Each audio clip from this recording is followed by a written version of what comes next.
What's goody, people? What's goody? This your boy Dennis Nderitu back at it again at Nderitu Basketball HQ. Yeah, man, I'm excited. I'm back with another video, man. It's good to be back. It's good to be back. I know I've not been, going on my Nderitu Basketball Radio as much. I've been, doing some, individual uploads, but you see the title, you see the thumbnail, you know what it is. It is time for you guys to get active. We're gonna be reacting to some of the free agency moves that took place.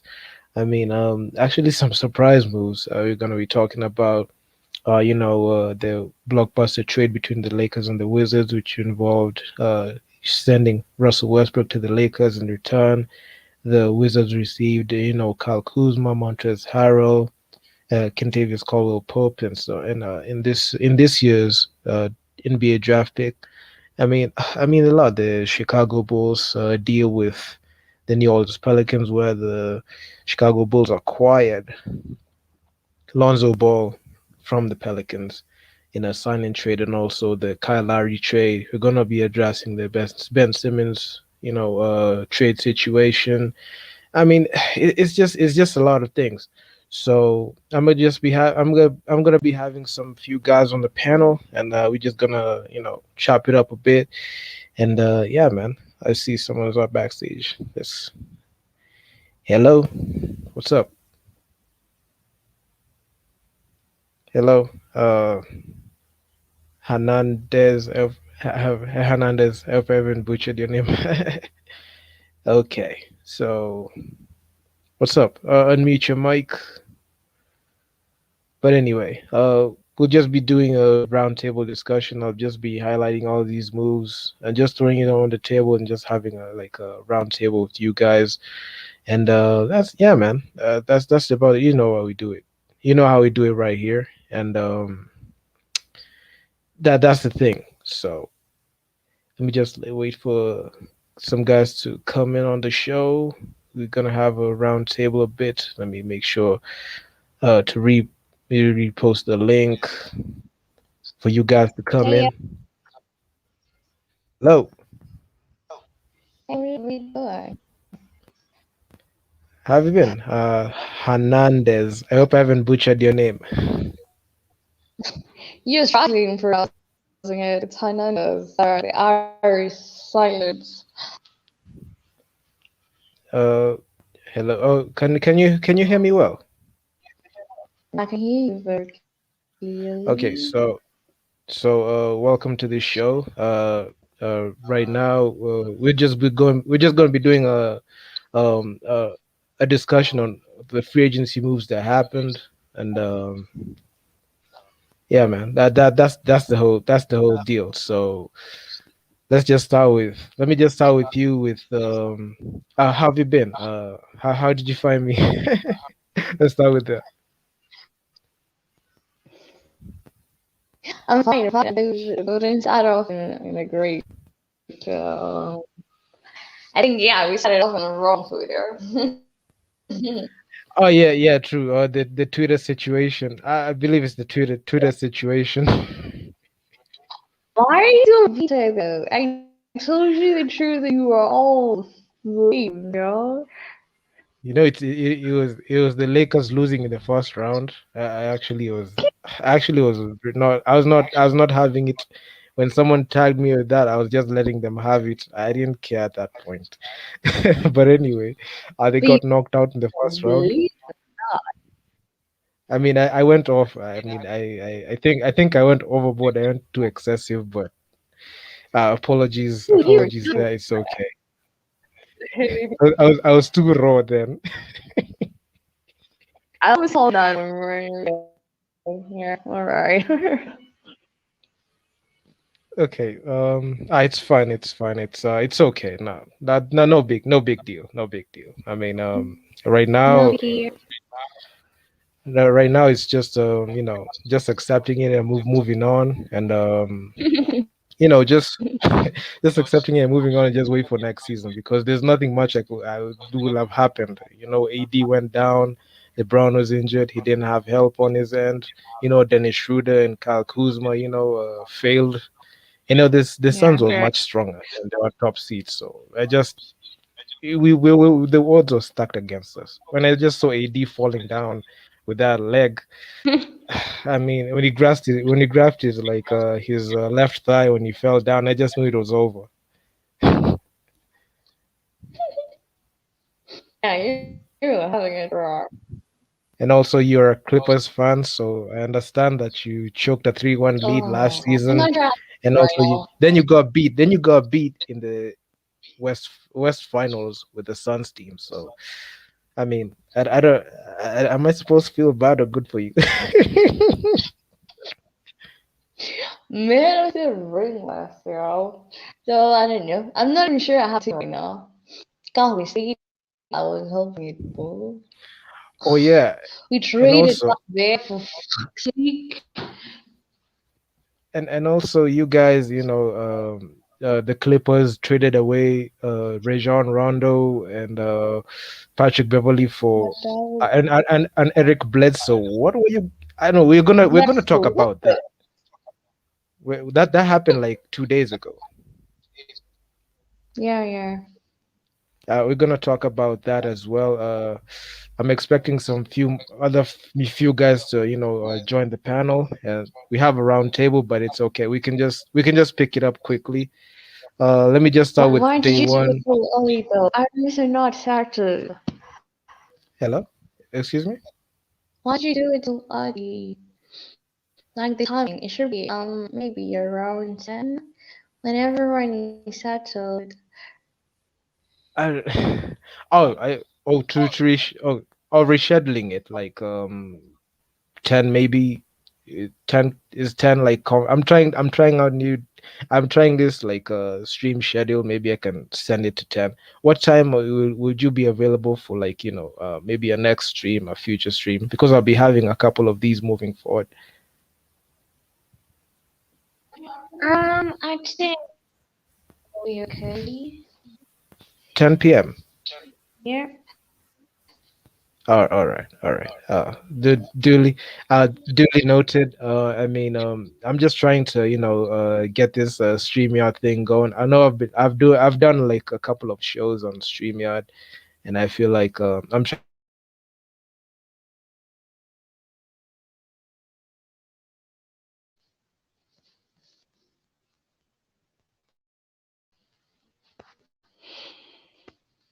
Hello. So yeah, I mean, without further ado, let me just get your insights on day one free agency. So Lonzo Ball and the Yeah, come on, Chicago hold. Bulls ag- Yeah, like, agreed to a 4-year, 85 million deal, and it was a sign and trade for Lonzo Ball. What do you think about that trade, Lonzo Ball to the Chicago Bulls? um, I have more from that. Things like I hear how something going on. Just a reminder. So yeah, got something cooking. I mean, you're breaking a bit. Kuna vile una break. You're breaking a bit. Okay. Let me just hold on for a second. Let me. She's dropped out of the stream. Maybe she'll join us later. But for you guys to join the panel, I feel like the link is on the chat. Please be sure to click the link and join the panel for this discussion, because I'm just gonna be talking. I'm just gonna go through this signings one after another. So yeah, man, enjoy the show. So let me just start from the jump. Number one, we've got day one of NBA free agency. We have the Chicago Bulls getting Lonzo Ball in a sign-in trade. So, okay. And it is a sign-in trade that involved Garrett Temple, Thomas Satoransky, and a second-round pick sent to the New Orleans Pelicans, and the Chicago Bulls acquiring Lonzo Ball. So this is a very good trade. I felt like Lonzo. as much as I really liked him with the Pelicans, I was not really sure if the Pelicans were gonna give him the money that he deserved because this guy was looking to get like near like 100 million if he kept the same production that he was producing. I felt like he would have been he would have been in a poor position to argue and tell these guys, the front office, to give him such a deal. But the Pelicans, they're small. They are not a mid major. They're a small market. So of course they're gonna not pay him. They're not gonna be able to compensate him the money that he's gonna be looking for. So I feel like the sign and trade that they did with the Chicago Bulls might be the best deal for him, and it's the 85 million. Some can say it's an overpay, but he deserves that money because he from the Laker days he wasn't very good in his jumper, but I mean he this man just kept on improving. So I mean, this was one of those this was one of those moves that happened. I was just expecting it because the rumors were just coming in every single day about them. So I mean, this was just bound to happen. Lonzo Ball to the Bulls, and also not and also I'm gonna be touching on the fact that Chicago Bulls went all in on this offseason. They got Alex Caruso from the Los Angeles Lakers, and also they got DeMar DeRozan in another sign and trade transaction. But before I go there, I mean, the Woj sent out a tweet mentioning the whole tampering situation, which is something I just do not understand. Why is it that these guys are gonna say that um, this tampering, stop tampering with this, this trade happening? It's not supposed you're not supposed to tamper, but I feel like this thing is just this whole situation with the whole tampering doesn't make sense to me, and here's why. I mean, if you're saying that a team shouldn't tamper, then you should have fined LeBron James all that money for tampering because he was recruiting players. It's not wrong for a guy to, be in communication with the franchise. I feel like, that's it's you as much as you want to police it, it's not easily enforceable because as much as you want to curtail like the whole tampering situation, I'm pretty sure it's not going to be easy to stop all these major moves from happening. I mean, and if you're interacting as an entry, of course you have to talk with the other franchise so that they can make a deal for you, so that they can get you. So this whole situation, I didn't get it. It's just childish to me. This whole tampering thing, the 10 million you pay, the franchise has to pay for damages in tampering. I don't understand that. So they shouldn't nix this. It's okay for a team. It's okay for a team to approach a player. It's not okay for a player to approach a team, which the NBA should just stop doing that. I don't feel like that will do anything significant in that situation. And yeah, man, that's my thoughts on that. And moving forward, we got Chris Paul is staying with the Phoenix Suns on a 4-year deal worth up to 120 million. I mean, CP3, of course, he's gonna run it back with the Phoenix Suns. They made the second seed. They went to the NBA Finals. They beat the Clippers. They beat the Nuggets. They beat the Lakers. They beat the Lakers in the first round. So Chris Paul running it back. I wasn't expecting him to opt out of that $44 million deal. I was expecting him to opt in to that deal and test the market in free agency in 2022. But I mean, he opted out of that expiring contract with the 44 million to sign a brand new contract with 120 million so that I can be able to run it back with the Suns and just be there long term. So I feel like he was just planning for the future because if he opted into that 44 million, in my opinion, he would have to get a veteran minimum salary next off season because no team is gonna give him to the tune of 40 million a year moving forward because he was aging. So I feel like the Suns just had to do this deal. They couldn't let CP3 walk after a historic turnaround season, and also CP3 has to stay back so that he can help DeAndre Ayton and Devin Booker elevate their game. So I mean that's okay. That's okay. That's a okay move for the Suns. Then we've got Mike Conley is returning to the Utah Jazz on a 3-year, $72.5 million deal. I mean, at this point, the Jazz just had to overpay him that kind of money so that they can, at least be able to keep him in that side because they couldn't risk, going all in on Mike Conley and him, walking away in free agency. So they just had to overpay for him because that's Mike Conley is satisfying a position the Jazz desperately needed because you can't be running Donovan Mitchell at the point, and is a very good two guard. You can't just be running him at the point all day, and teams will be making their defensive schemes set to shut out Donovan Mitchell. So having another playmaker like Mike Conley was a necessity for the Jazz, especially in this current market, and his experience from his Grizzlies days that had to happen. So that's an overpay, but at this point, just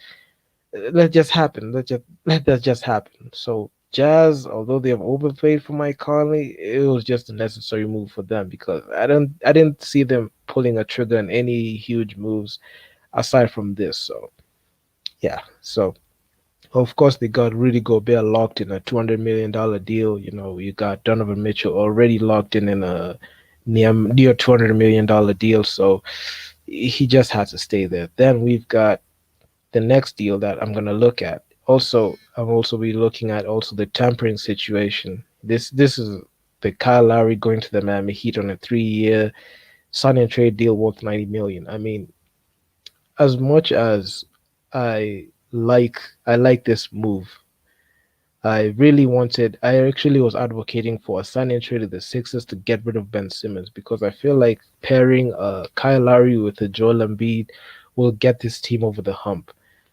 And them not being and the Sixers not putting their ear to Kyle Lowry's potential destinations is a big L because right now the Sixers still have Ben Simmons on their roster and is doing nothing to help them.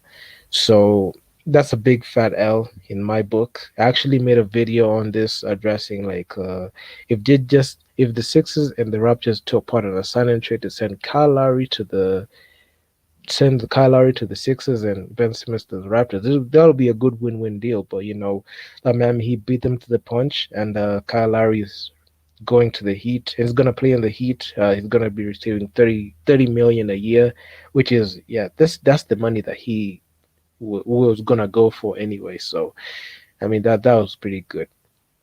That was a pretty good move. But also the tampering situation, as per the Lonzo Ball situation, I do not understand why the NBA is putting a chokehold on this whole situation. So I mean, it's just a messy situation at this point. Then I'm gonna be looking at also the Duncan Robinson deal. Duncan Robinson is staying with the Miami Heat on a 5 year, 90 million deal. I mean, this is an undrafted player, but he proved to be a very good marksman, a very good sharpshooter, and he's the reason why he's the reason why the Miami Heat have a very good 3 point percentage because of his elite shooting. I mean, this guy was when undrafted, he shot the lights out from from 3 point range, and he's pretty good. It's pretty good. So I see Moses is backstage. Let me put him back. Let me just have him chop it up a bit. Moses, what's up? Yeah, man. What's up, man? Can you hear me? I'm great, bro. I'm great. Yeah, you can hear me. Yes, I can hear you pretty well, and we're live. Oh man, yeah, it's been a long time. Last time I was here, it was during the finals. I happened to miss that show. The Bucks won it. Yeah, Of just catching up.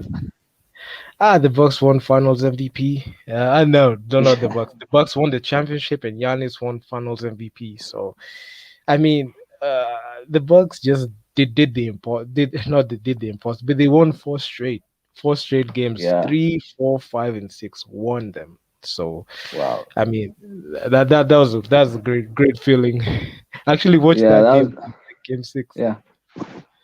Yeah. That was damn near impossible. That was damn near impossible. Who would have thought that was a awesome finish for the Bucks and a very legendary performance, especially from Giannis. The rest of the team. So just catching up with stuff. What are we talking about today?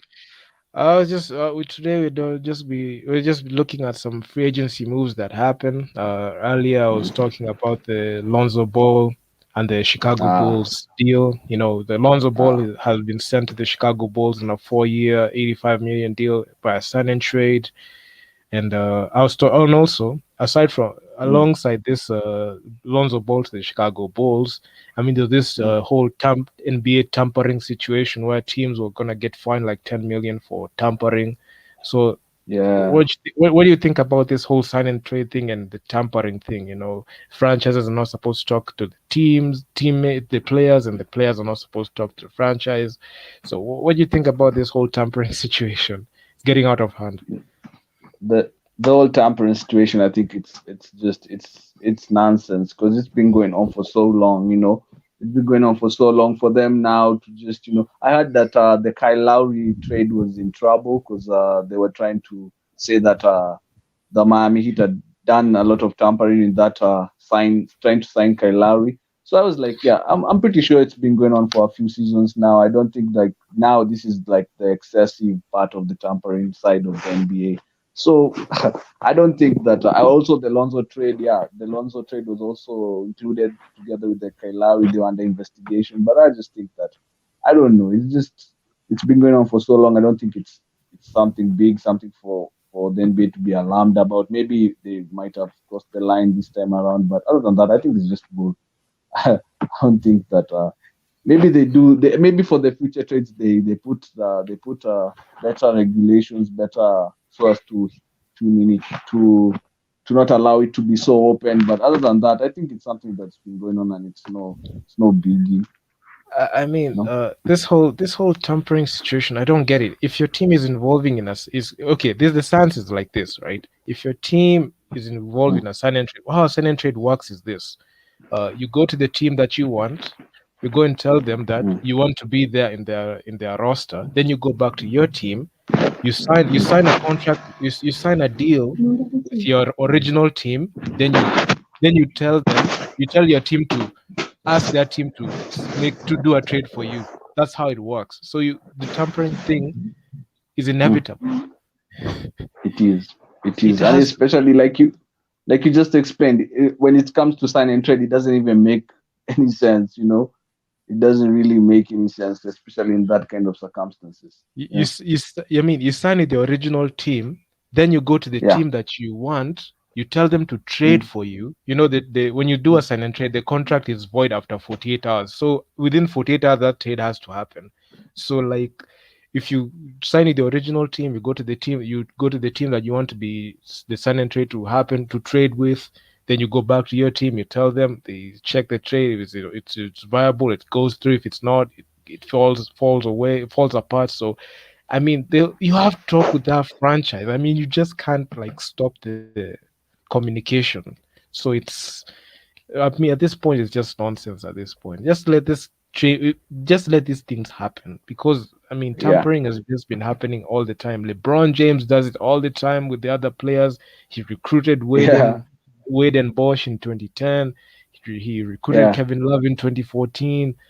He has done it with AD. Actually, the whole AD was so open. AD was going to the Lakers. He's not going to go to any other team. So Yeah. Yeah. And we saw a lot of it when Magic was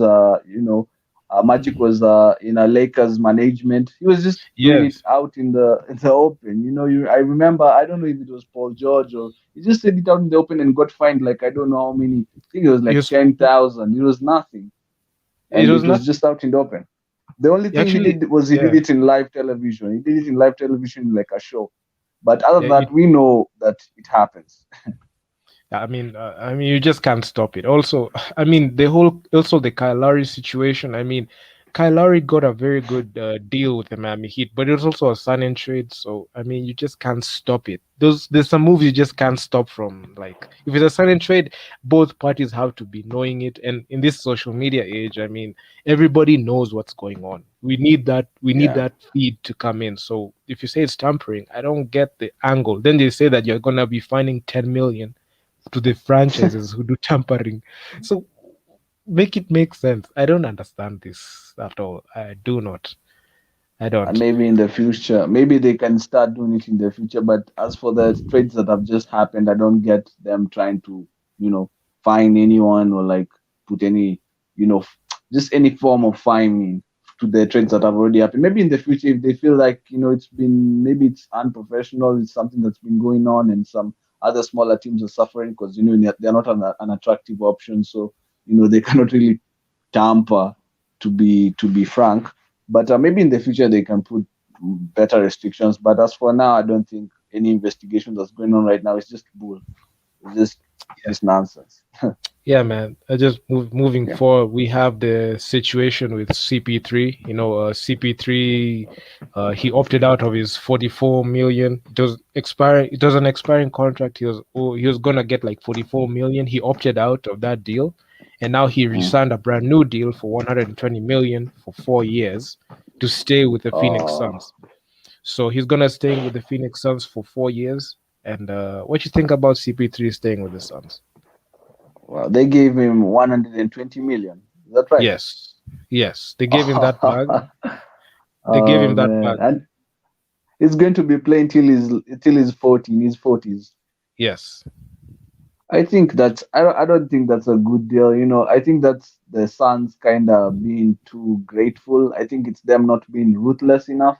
I think in 4 years you could get another superstar guaranteed. You know, Devin Booker is young and then Nderitu is young. The rest of the squad are young. You'd like to put your franchise in a situation where you can rebuild. You know, when you're giving this 39-year-old, 40-year-old veteran the max, you know, 120 M, what that is leaving you in a position to not get any superstars for the next 4 years. I mean, so for the Suns, are we really going to see the Suns, you know, get to another finals? Are they going to put themselves in a position if they're giving this kind of contracts to guys who are like aging? I get that they're grateful to Chris Paul because, you know, he really did a lot for the franchise, you know, helping them. He was their main guy getting to the finals, and maybe they felt they had to reward him, and they felt that like it was a must. But other than that, I don't get it. I don't get the contract at all. I mean, at this point, the Suns just had to keep CP3. They just had to do like they just had to do it. They just had to overpay him just to him for to stay because of the experience that he has. He know Mm, this. The Suns know the thing that CP3 brings. So yeah, okay, as much as it's a very huge overpay, I mean, mm. it just had to happen. But the other overpays that at this point I just do not understand, like the Mike Conley to the Utah Jazz on a 3 year $72 million deal. That's another. That is another huge overpay. I think for Mike Conley, I think Mike Conley brings the whole vet experience to the guard position because I don't know if they have another. It's like Jordan Clarkson, Donovan Mitchell, and then just Mike Conley. So Donovan Mitchell and Clarkson are like two young guards. So I think for Mike Conley, it's a necessary move. I think he's the vet there. He's going to bring his experiences to the guard position. Him 3 years, 72. Yeah, it's a bit over there. But we saw him improve last season. Last season he really improved. I think the first season he went to the Jazz, it was awful. You know, Yeah, they were expecting him to really help Donovan, and he was awful. But last season he really picked it up, and for him, for that kind of, I see the necessariness of the hit them trying to get him to stay there for a long time. I see why that would be necessary. But yeah, I don't. For me, I think it's necessary. I don't know if they're getting another guard to help them, another vet guard to help the rest of the young guards that are there already. I mean, at this point, Mike Conley. I mean, that was the huge splash that the Utah Jazz had at the time. So I mean, it just had to happen. It just had to happen. They just had to And the pay Utah him that. Jazz, and the Utah Jazz, you saw where they finished last season. They are a strong team. They're probably, I'm looking at them like the next Bucks. You know, they're a team that's built on defense, and they're like just building, and just one superstar away from like making their own finals. I don't know what you Yeah, think about that. I mean, they were a one seed actually. They finished as a one seed, you know. Yeah, So yeah. so that team defensively was pretty good because they got their big man in Rudy Gobert. Yeah. right there in the post. I mean, they got Yeah. the young star in Donovan Mitchell. So I mean, Mm. they just had to splash on Mike Conley so that they can keep him on their side of things. Because if they let him like walk in free agency, it'll be a big dent in the guard Yeah. position in They're the not Utah getting Jazz. anyone like him. They're not gonna Yes. get anyone like him. So I don't think anyone like him is available. So like they probably saw that and they were like, hey, let's grab this guy. Let's keep him here for the long term. And also we got sharpshooter Duncan Robinson is staying on the Heat on a 5-year $90 million deal. What do you say about Ah, that deal? that's a big move. Miami Heat, getting Kyle Lowry, they now need all the shooters they can get because Kyle Lowry, Bama Debayo, and Jimmy Butler, they're not exactly catch and shoot guys. Yeah. So they need to find as many shooters and surround these guys with as many because once you have those three guys, the only positions left are two more positions. So they are automatically those are shooters. So for them to kind of secure Duncan Robinson for the long term, that's a plus. Duncan Robinson has been very good, very consistent, and yeah, that's a plus. That's a big plus for the Miami Heat. I like that. Like I that mean, move. this is a good move because Duncan Robinson brings a lot of floor spacing, and when he brings Mm, a lot of floor spacing, that means that you yeah, can be able to kick it out to an open three, and also this man yeah, shoots like 45-47% from the three, so that's the very valuable asset from the team. So I get why the Miami Heat had to give him that money. So yeah, mm, I mean that's a good deal, and also just to add on, I mean Duncan Robinson, he went undrafted and he picked him up and he got the bag as an undrafted player. So that shows damn, the value that he brought. And also he was a he yeah, and also in the postseason run for 2020, I mean he mm, contributed pretty much from deep and also with Tyler Hero. So I mean that's that. Let's move on to the next guy. yeah. Tim Hardaway Jr. is returning to the Dallas Mavericks on a 4-year, 74 million deal. What do you think about Tim Hardaway Jr.? Is that an overpay? Tim Hardaway Jr. Oh, I really this guy. Oh man, I don't know if I've ever had an opinion about Tim Hardaway Jr. Very inconsistent in my eyes. Some games is hot, some games is cold. But other than that, I think don't know, Luka Doncic. We saw him really kind of really struggle, and at times it looked like he was the only guy who could score on the roster. Tim Hardaway is a guy who's been able to score for a very long time. He can score generally, good shooter, good at off the dribble shooter. So I think they're trying to surround Luka Doncic with whatever star power they can get. Tim Hardaway is a decent player. That's all I can say about him. And yeah, I Yeah. think 4 years 72. I think we saw 3 years 72 for Mike Conley. So for them, 4 years 72. That's a good trade. I mean, And that's a yeah, yeah. he works well with Luka Doncic, so yeah, they're able to play together. So that's a good contract. So he's a NBA veteran, and also I mean he's gonna bring his own experiences there. So I mean, it's Mm, not much to say about him. Then we've got yeah. then we've got Dwight Howard returning to the Lakers. What you think about that Oh, deal? man, the Lakers. What can we say about the Lakers? That's the I see Dwight Howard returning to the Lakers and like just they just doing the minimum. He's just going to be there doing the minimum. They're not going to ask a lot of him. He's going to play backup to whom Davis or whoever the center is going to be. I see that's not really a big trade for me. Dwight Howard knows he's just going to go there and just have he could give 50%. It doesn't really matter for me. I don't think it will to the Lakers whole season. I think they're just going to call on him for defense. He's just going to get on the court, play a little defense, kind of protect the rim a little, and just add to the overall defense of the team. But it's a good trade. He's experienced. He's a very charismatic. Guys just like him. It's good for the roster. They obviously saw value in him the season whereby they won the championship. So I like that. That no problem with that. No, and it was inexpensive. I mean, Dwight Howard joined with in a vet minimum deal, and Dwight Howard. What happened with Dwight? Mm, He came back to the mm. Lakers. He won the championship. Then he went for a vacation in Philly, which did. He went on a Ah vacation in man. Philly that they didn't pan out pretty well, but now he's back. Yeah. And I Yeah. feel like Yeah. the Lakers should use him like a Dennis Rodman. Just be that scrappy Yeah. guy. He has Yeah. Yeah. to be just that scrappy guy on the court.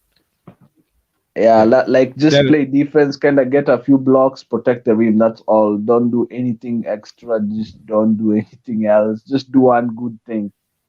And yeah, yeah, yeah, it's going to be easy street for him over there. I think he's going to really enjoy playing for the Lakers next season. and maybe who knows? Maybe he can win a second championship. Who knows? I mean, who knows what's Yeah. going to happen in the future? Then in the next move we've got Norman Powell going to the Blazers on a 5-year, 90 million deal. Norman Powell. No, no, Powell, he was already on the Blazers, right? Yes, he's returning. He's re-upping on a 90 million 5-year, 90 million deal. First things first, I didn't like Norman Powell going to the Blazers in the first place. I thought that he's undersized for a guard. So, already they got that thing going on with Dame Lillard and McCollum as the two guards kind of both of them being undersized, both of them can really play defense that well. So I was thinking maybe they'd get not exactly a Danny Green, but a player of that arc, you know. So when I saw Norman Powell go, I was thinking Norman Powell is a good scorer. He's really energetic, really athletic, and a good slasher. So I don't think that's the player they needed. So I don't understand that signing for the Portland Blazers. I thought they'd bring in a defender guard. I I don't know mean, what you think about that. I feel like the Blazers, they have done totally nothing in this off season. I mean, nothing Yeah, to yeah. entice Damian Lillard to not ask demand for a trade. I mean, the whole Ben Simmons situation fell apart. The Mm. whole trade CJ McCollum fell apart. The whole Blazers. I mean, they got rid of Zach Collins. Zach Collins is That on the was awful. Spurs. That They was got an rid of awful, awful, they awful, cut Zach awful they trade. they cut Zach Collins. I mean, they refused to extend him, so they just let him walk in free agency. I mean, the Blazers just did nothing. I mean, this was their biggest splash in the off season, and they have done nothing to And let and Damian Lillard to help him. and it's a player that they don't really need. I don't think they need Norman Powell. I mean, CJ McCollum and Lillard is enough scoring and enough, guard scoring. They needed a defender. They needed what's this guy called? Rocco. What's this guy? This guy, this Uh, player. He's big. Robert Covington. Exactly. Robert. They needed a Robert Covington. They I needed mean, they they needed Michael Bridges. That's who they needed. they needed A to kind go after of a like defender wing. Yeah, yes, a two-way wing. They needed a two-way wing to exactly. to service Damian Lillard. They don't need another. They don't need another. Scoring And guard. and looking at the money that they have committed to this guy, 5 year, 90 million. I mean, I don't That's a see this guy lot. staying for that full 5 years. He's gonna get traded midway in the second or third year if things don't pan out. So that's what I have to say about that. I mean, the Blazers just have You done know, nothing. he might stay because I don't see the Blazers being competitive for those 5 years. Dame Lillard might say he wants to stay this season. He might say he's loyal, but I think probably the next season after this one is going to be like, I've really done a lot for the franchise. You guys let me go with peace. And then the Trailblazers are going to be in that limbo state where they're not really competing, and probably Norman Powell is going to stick around. Give them that scoring punch once Dame goes, and just it could even be his team. He could lead that team in just mediocrity seasons. you know. True. I mean, I wouldn't be surprised if Damian Lillard wins an MVP award because I don't see. I mean, the Blazers are not built to contend. I mean, they're just mid-level. They're not Yeah, content. They're not contending. They're not tanking. They're just there. You know. but we've seen the MVP is usually given to a player whose team is among at least top three in the standings. So he might struggle. I don't see Trailblazers being top three. So he might actually, the same thing that happened with Bradley Beal. Bradley Beal was out there being given the ball, scoring 30 points per game, but he wasn't going to win MVP because Washington was down there. Wizards, they were not even like top five in the standings. So I mean, he might in the end it might not be worth it him staying the Trailblazers. I think he's too good. He's too good. then we've got Then we got other deals that happened. There's this Mm. deal that happened. Shea Gilgeous Alexander has agreed to a 5-year, 172 million extension with the Thunder. 172 million Oh my extension. God. Franchise I mean, player. they're putting all their bags in this one basket. They're saying this is our guy, this is our lead guard. He's going if we even we bring another superstar player. Now it's the two superstars. Shai Gilkes Alexander has always been improving, and this is wow. Who would have thought he would be getting this contract when he was drafted? I don't know what I to mean, say, but he it's he he got outrageous. drafted. I mean, he got drafted. He stayed with the Clippers. Then he got traded in that PG trade to the Thunder. Then CP3 Mm. was there. He mentored him. Then this guy just came to his own and just broke out into that the future cornerstone for the franchise. So the Thunder committing that kind of money to That's Shea Gilgeous insane. Alexander, that's a good, Mm. actually that's a good invest. They don't want to lose such a talent because such talent doesn't Yeah. don't that doesn't come in Plus, easy. he's young. Yeah, Plus, he's so young, and you can obviously he's been improving every season, and I'm pretty sure in those 5 years he's going to be at least an all star. He's yeah. an excellent player. Every time I've seen, he's a good decision maker. He can shoot the ball decently. He's strong. I mean, this is a good player. I don't think they'd want to lose him. I think they're looking at the other options. They're like, no one. The Thunders are not really a big market team, so no one's like looking to go to the Thunders unless you're getting traded there. So they captured this superstar young player that's developing, has already showed them enough to warrant being a superstar. So there's just them tying him down. And yeah, it's a good trade. I think it's a good contract. I think it's a good contract. Then also we've got Trey Young getting a Yeah. 5-year 207 million max extension with the Hawks. I mean, it- Uh, he's their guy. Trey Young is the yeah, he's Hawks their guy. guy. I Yeah, it's mean, just them saying this is our superstar. We're going to give him superstar money. Simple as that. yeah. So, Simple as so that.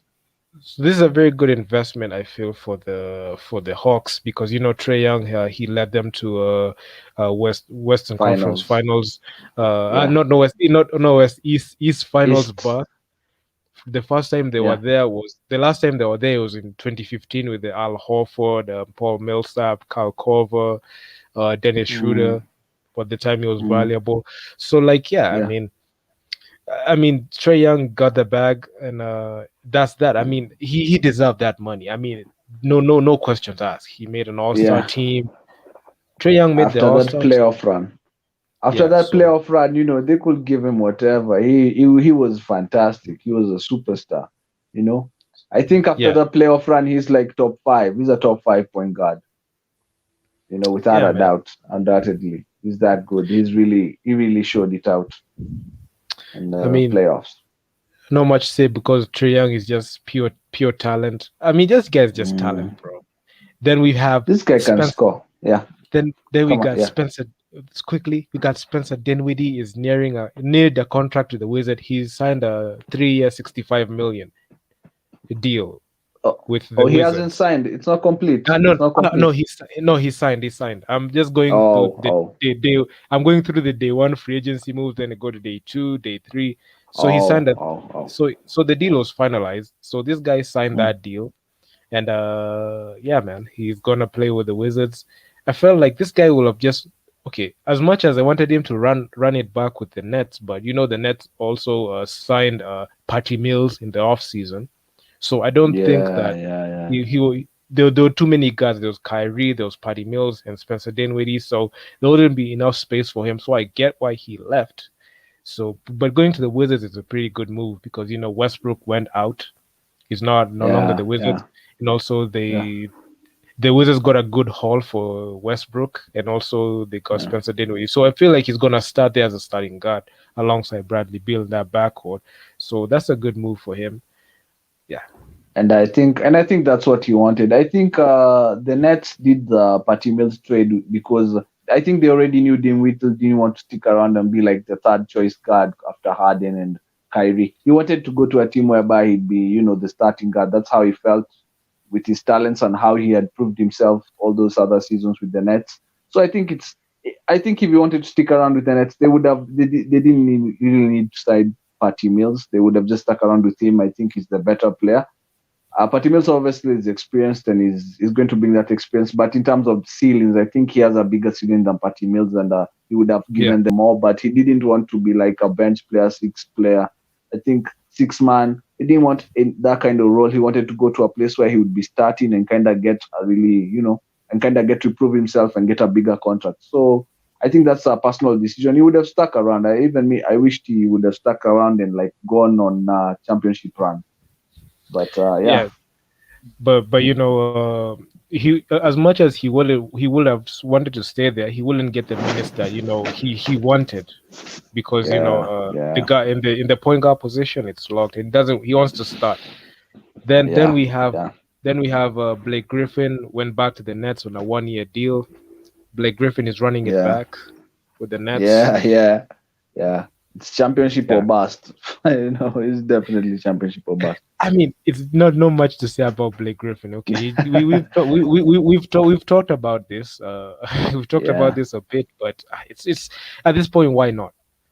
He already got the big contract with them. I think it was the Pistons or the Clippers. The Pistons gave him this big contract. So right now, he doesn't have problem with money, so he can kind of run it back with the Nets. For him, that's fine. Then we have who else? Alex Caruso signed with the Bulls on a 4-year, $37 million deal. Alex Caruso is now a Bull. And great trade for the Bulls, getting a decent guard there to help Lonzo and just add to the firepower that they already have. So 4 years, $37 million. Oh man, good. Very. It's a bargain. It's actually the best deal. Caruso has a very big ceiling. Yeah, it could be a very good player. So Alex Caruso has been united with Lonzo Ball in the Bulls from the Lakers. The Lakers, they traded away Lonzo Ball and they kept Alex Caruso. Now they're reunited in the Bulls, and Alex Caruso, they're getting a lot. Like getting a lot from Caruso. 4 years. That's a guy. 4 years. He's gonna stay there for the whole 4 years, and also there's a possibility that's gonna re-up with the Bulls in the near future. So that's a pretty good get. I mean, the Bulls are going all in. In this in the free agents. Then we it's a good trade. I mean, then we have this crazy deal. Wayne Ellington and Trevor Ariza are coming back to the Lakers. And also just to touch on the Lakers got Russell Westbrook from the Wizards, right? That huge max deal, that huge max contract that is now in the books for the Lakers. So the Lakers, Westbrook is swallowing their whole cap, and still Ropelinka, the GM, is able to sign players with no cap space. I mean, how about that? It's just, I think it's with the Wayne Ellingtons and the Trevor, it's just 1 year contracts, 1 year minimum contracts. So, they're kind of going all in on the finals and looking for vets that haven't won a chip yet and are still hungry for one and are still valuable. I mean, Wayne Ellington is still a pretty good shooter. So, that's what the Lakers need. They have Russell Westbrook and LeBron. They need shooters now. They don't need any more firepower. They just need shooters. So, Wayne Ellington, Trevor Ariza, 1 year contracts. But Palenka is doing all he can, and all these players, they want to have an opportunity to play with AD, Westbrook, LeBron. So good work by the Lakers management. I mean, the Lakers management also, they signed Carmelo Anthony. Carmelo Anthony signed a 1-year deal with the Lakers, and also not only vets, also not only vets. We have Malik Monk from the Hornets. He signed with the Lakers on a 1-year deal, and also Kendrick Nunn from the Heat. He signed with Lakers on a 2-year, $10 million deal. So not only vets, actually the young guys. Actually, Kendrick Nunn is a young guy. He came into the Lakers. They gave him that minimum deal. He was worth more than that money, but he took that deal. I mean, by now we just have to say that the Lakers have the best bench in the NBA. That's the best bench in the NBA. That is, and they also have Kent Bazemore. Am I right? Ken Bazemore, yes. Also, Ken Bazemore signed with the Lakers. I mean, I mean, come on, that's the best bench in the NBA. Kendrick Nunn, Malik Monk, Kent Bazemore, Carmelo Anthony, Trevor Uh, Ariza. That's their bench where players. I who mean, shoot. come on. I mean, shooting. Also, they got shooting. The Wayne Ellington, Malik Monk. And also Yeah, Talon yeah, Horton. Talon Horton Tucker resigned on a yeah. deal. How crazy? How crazy is that roster? How crazy is that roster? I And mean, Dwight Howard. and also Dwight Howard came back. So I mean, the That's Lakers. an That insane bench. no, no, It's not just all bad. I mean, superstars. It's just all superstars. There's not one guy who's like, yo, I don't know who this guy is. It's just all guys that we all know. I Decent mean, players. these guys have been there. They've done that. They've played against each other. Now they're playing together. It is what it is. It's Then insane. we've It's insane, man. I'm gonna just go. Yeah. I just wanna flash through some of these Okay. moves. Let's see these Okay. moves that we're gonna talk about real quick. Then let me just talk about this Jimmy Butler deal. Mm. Jimmy Butler has signed a 4-year, 184 million extension with the Miami Heat. How about that? Jimmy Butler, other than last season's playoffs, this is a superstar.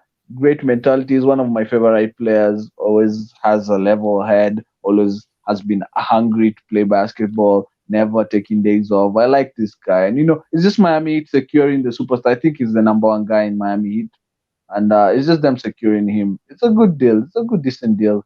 At his age, this is a good deal for him personally. Before even for Miami Heat, but yeah, Miami Heat secured their superstars. They're ready to go on ready to compete, putting themselves in a position to compete. And Butler is obviously comfortable there, so win-win. And also we have Kyle Lowry is there. We've got PJ Yeah. Tucker there. We've got Ah, PJ forgot Tucker about signed that. PJ Tucker signed with the Heat. Yeah, Who else signed with the Heat? Kyle Lowry signed with the Heat. No, Jimmy Butler yeah, is staying. Duncan yeah, Robinson re-signed. I mean, yeah, Victor Oladipo we re-signed on a minimum deal. So the Heat are yeah. looking at someone pretty good, not bad. I mean, I even forgot about Victor Oladipo. I forgot about Victor Oladipo. I don't know. We don't know the Victor Oladipo that we're going to get next season because obviously he's been going through these injuries. But if he comes back and is like even 80% of the player he was, I mean, the Heat have a pretty good starting five right there. Victor Oladipo playing the two guard, of course, Boanka Larry, Jimmy Butler, Bam Adebayo. Even they could slide also space for Duncan Robinson and slide kind of play small ball there. and They have also a and very also good, yeah, and also they still have Tyler Hero. So yeah. yeah, yeah, yeah, yeah. They Then have a very good roster right there. I mean that roster is a pretty good roster construction for the Heat. Then we've got Yeah, this other yeah. move. Wait for it. Stephen Curry and the Golden State Warriors are set to agree on a 215 million contract extension over the next 4 years. How about that? Oh man. I mean, no, I don't think anyone had any doubt that Steph Curry is going to be in the Warriors till the end, and I don't think, and the Warriors obviously still got value. He's not aging anytime soon. He's going to be there till, according to his contract, he's going to be there till he's like 38 years old. Oh Yeah, man, and they that's still this insane. and they still got Clay Thompson on their books. They still got Draymond Yeah, Green. I know. I mean, they have Andrew Wiggins, but that's the whole situation. yeah, How they're trying to replicate the 2015 season, but I'm not sure if yeah. they can still contend because we've got the Lakers, we've got the Clippers, we've got the Jazz, we've got the Grizzlies, we've got The West is nuts. The West the is West. nuts. The West is fully stacked. It's stacked. Yeah. It's pretty stacked at this I had point. the Warriors. Were trying to make a run for Ben Simmons. I don't know where that went. That Uh, uh, that rumor went. that trade rumor, Z- I mean, Ben Simmons, the whole Ben Simmons situation. Actually, you're gonna talk about that later on. But I mean, mm, I actually made a video about Ben Simmons with the sign and trade with Kyle Lowry to the Raptors. But mm. They actually thought about that and they tried it on Fans Point. It worked. That sign trade went through. If I was Masai Ujiri or Elton Brand, I would pull the trigger on that. But Miami Heat beat them to the punch. I would pull the trigger on that, honestly, Yeah, to get yeah, rid of Ben yeah, Simmons. yeah, Because definitely. Yeah. bro, you know what Ben Simmons is. Can't shoot, can't shoot, Yeah, overrated. I mean, I don't know. I, then I mean, oh, and I mean, yeah, yeah. Go ahead. and also this guy showed no improvement, and this guy is not even in communication with the Sixers franchise, so they're not talking. I mean, Yeah, the and they Sixers. gave him this big bag. They gave him such a big bag, so they're looking at him like, do something. So I mean, it's bad, and also the way Giannis won that title without a jump shot, it reflected Mm. poorly on Ben Simmons, because Yeah, yeah, both of them play alike, but yeah, Giannis is not kind of. afraid to shoot. Giannis is not afraid to Yeah, shoot. Yeah. yeah, yeah. Giannis is more hungrier and looks like he loves the game more compared to a Ben Simmons. Then also just to stay on the Sixers, we got Andre Drummond signed with the Sixers on a 1 year deal. What do you think about that deal? That move? That is without doubt the most insane move of the Not that's the most insane, interesting move. not Just insane. because of the personnel. Bro, the dumbest move ever. I mean, Uh, uh, their free throw percentage would not increase. Oh Ben man, Simmons, you the, did they really need this guy? Did they really need more defenders? Did they need any more rim protection? I get it that Dwight Howard left, but they needed a player of Dwight Howard's arc.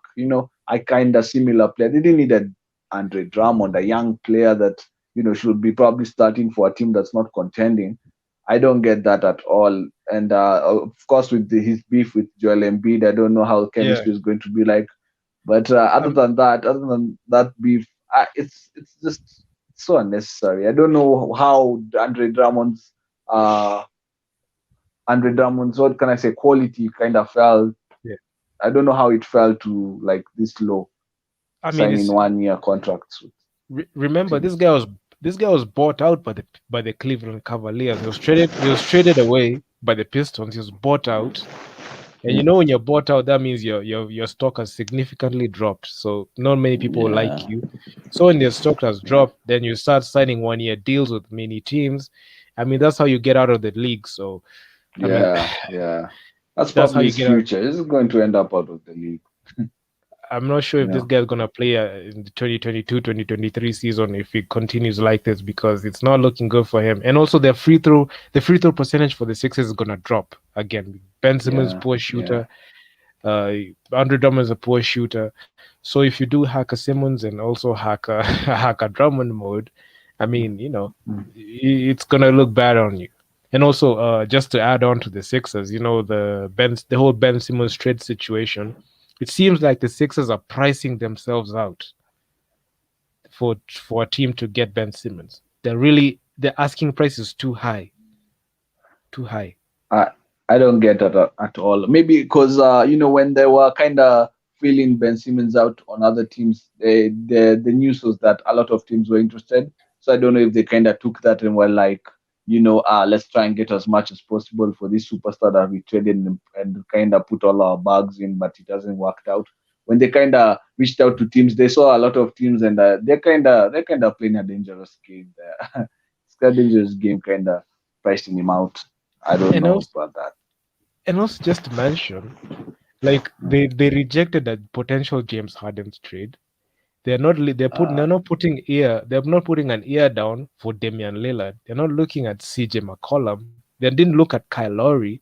So the Sixers right now, it looks like at this point the way free agency has gone, this is like the third week in free agency. I'm not sure if they continue like this, since there's Ben Simmons is gonna get traded, because his draft stock has significantly his stock has significantly depleted. If he doesn't get traded now, the Sixers are not going to get a good haul if they trade him in the regular season.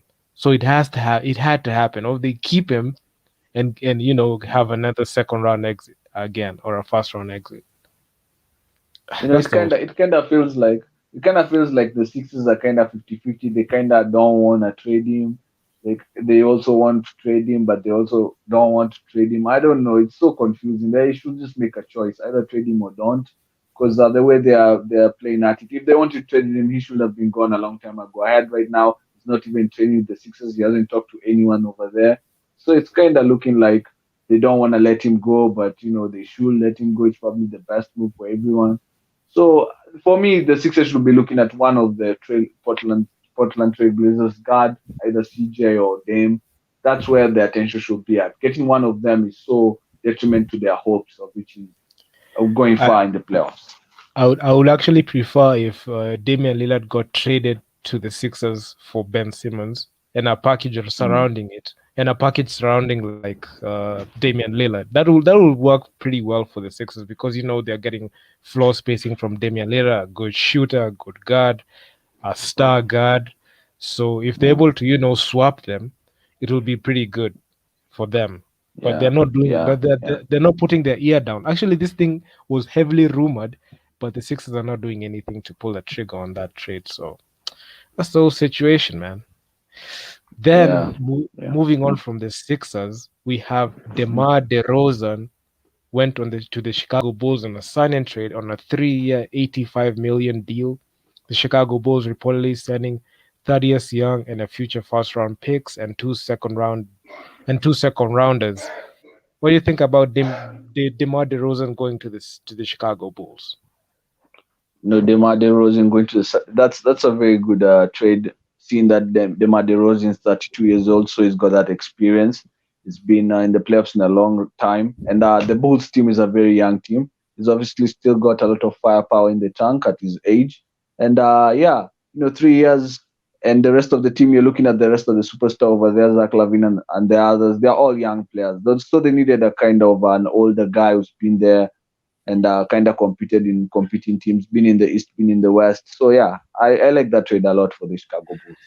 And also, I'm not sure if you're keeping count, but the Bulls have Lonzo Ball, Alex Caruso, and DeMar DeRozan on the roster. Isn't that a playoff team? Yeah, That looks like a that's playoff team definitely a to playoff me. in the East especially. They have to make it the Playoff team. playoffs. They have They to make have a to. playoff. They have Yeah, to make it. They are, for my projection, they'll finish either yeah. a fourth or fifth seed. And Fourth or fifth seed. they already had Zach Lavine, Larry Zach Markkinen, and Lavine. Or, Nikola Vucevic. Yeah, the Laurie Markkinen. I'm but not sure if Laurie Markkinen wants to stay with the Bulls. I mean, the whole situation with him is like, I think he had one foot in, one foot out. But I'm gonna make sure to go and check on that Laurie Markkinen situation because it was seeming like he wanted to leave the Bulls. But hey, that's the he situation. might like he might like the roster and see like the strong team and they're kind of competing. So he might stick around. He's a decent young player, a good shooter, might space the floor. So yeah, strong team Uh, still. Even if he leaves, still a strong team with Nikola Vucevic and Zach already there, Zach Lavin. yeah, true. I mean, Zach Lavine Yeah. is actually looking for his bag, so yeah, man. And also, speaking of bags, John Collins and the Hawks agreed to a 5-year, 125 million dollar deal extension. Yeah. What do you think about that Yes. extension on John That's Collins? excellent. John Collins is one of the better rising power forwards. He's still obviously young, 24. Is going to be going to his prime while he's still with the Atlanta Hawks. This is them kind of tying there. I think in Atlanta Hawks roster, he's definitely the number two guy of Trae Young. He's got the talent. He's been playing excellent in the playoffs and even in regular season. So this is a very good player. During the season, I had rumblings that they didn't want to pay him and he was kind of leaving. And I felt kind of sad because I was like, this is a very good player. They should just pay him. He's definitely been improving. His game has gone up, very strong. So yeah, I like this a lot for the Atlanta. They don't want to lose any more young, good players. They need to surround Yeah, Trae Young with good players. Yeah, so yeah, and like and, this. and also that chemistry that John Collins has with Trey Young. The Hawks, Yes. it's in their best interest to keep John Collins and Trey Young together just like the Yeah. way Dame Lillard and CJ McCollum are together. You don't want to separate that though your cornerstones of the franchise. You don't want to separate them. So Yeah. this is a necessary move that the Hawks had to do. So that's a good move in my books. I Yeah. won't say it's an overpayment because these guys earned that money. They made the East Finals. You know, Yeah. uh, Yeah. they beat the You one don't. seed in the Sixers, right? Yeah. Yeah. You don't want to break that up. You should not break that up. They kind of have a good thing going on. Let's see where what they'll do during the next season. Moving on swiftly, let's talk about Kemba Walker, right? Kemba Walker. Yeah. Kemba. Kimber Walker. Let me just give you a brief storyline on Kemba Walker. Kemba Yeah. Walker played for the Charlotte Hornets for 80 years, right? This Yeah. guy, he qualified for a supermax extension. His supermax extension was supposed to be in the range of 221 million from the Charlotte Hornets.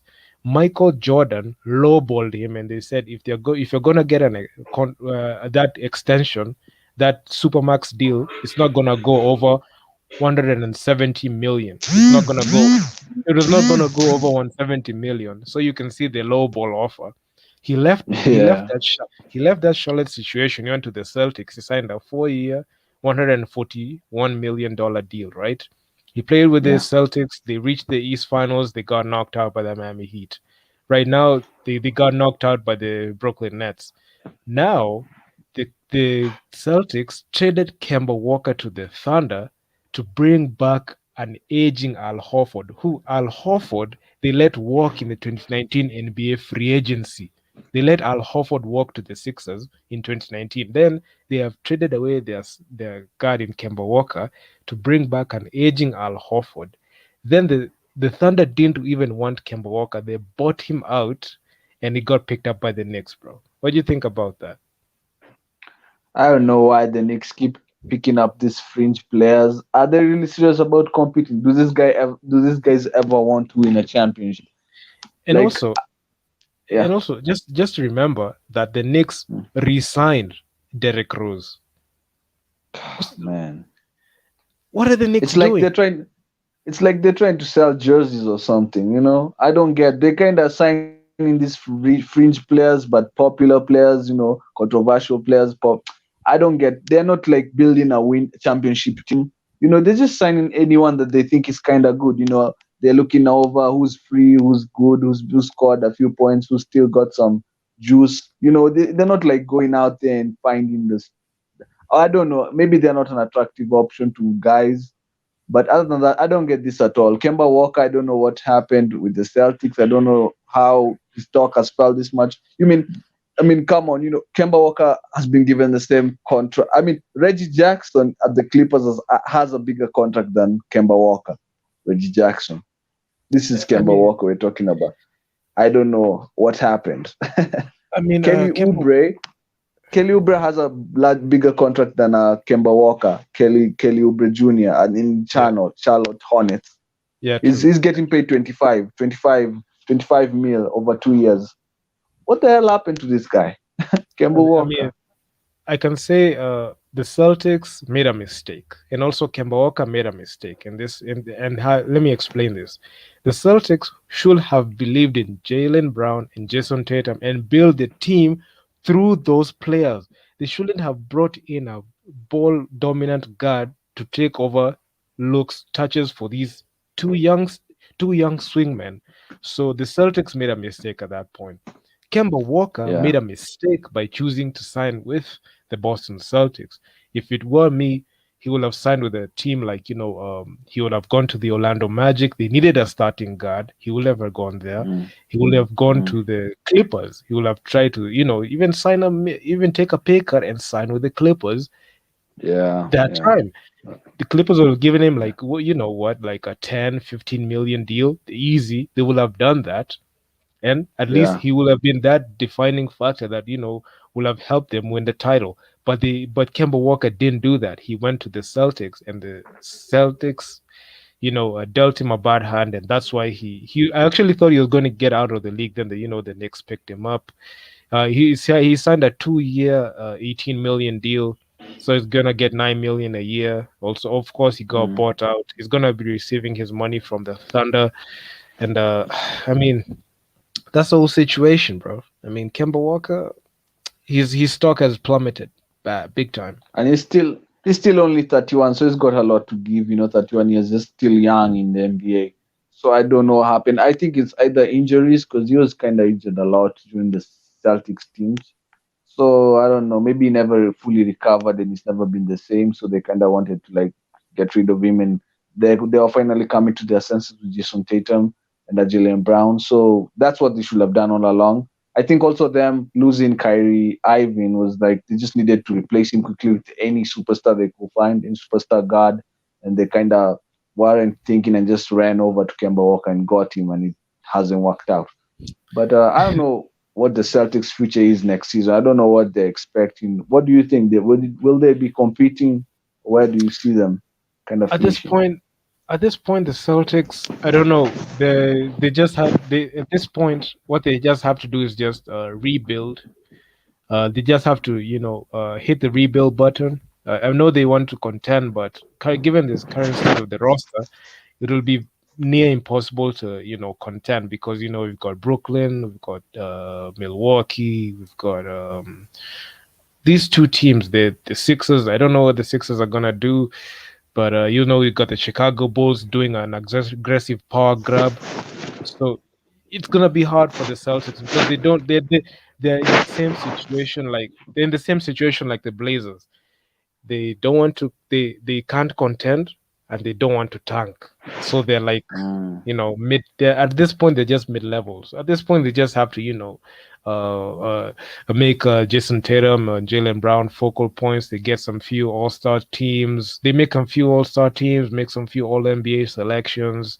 And down the road they can try to, try to grab fringe all-star play or down the road in the future, but in the next free agency. But Kemba Walker was a big L for them. So, and that's actually the reason why Danny Ainge stepped down as the Celtics GM, and that rose Brad Stevens took that role as the Celtics GM. So, I mean, that move reflected poorly on Danny Ainge until he had to step down. The same way like Yeah. Daryl Morey and Mike D'Antoni stepped down from their positions from the Celtics from the Houston Rockets because the moves that they made were just reflected poorly on them, so they just had to leave that situation altogether. So that's that. I mean, Yeah, I mean, you can't keep doing the same thing and expecting results. You can only do it for so far. 3 seasons in, 4 seasons, you gotta have to change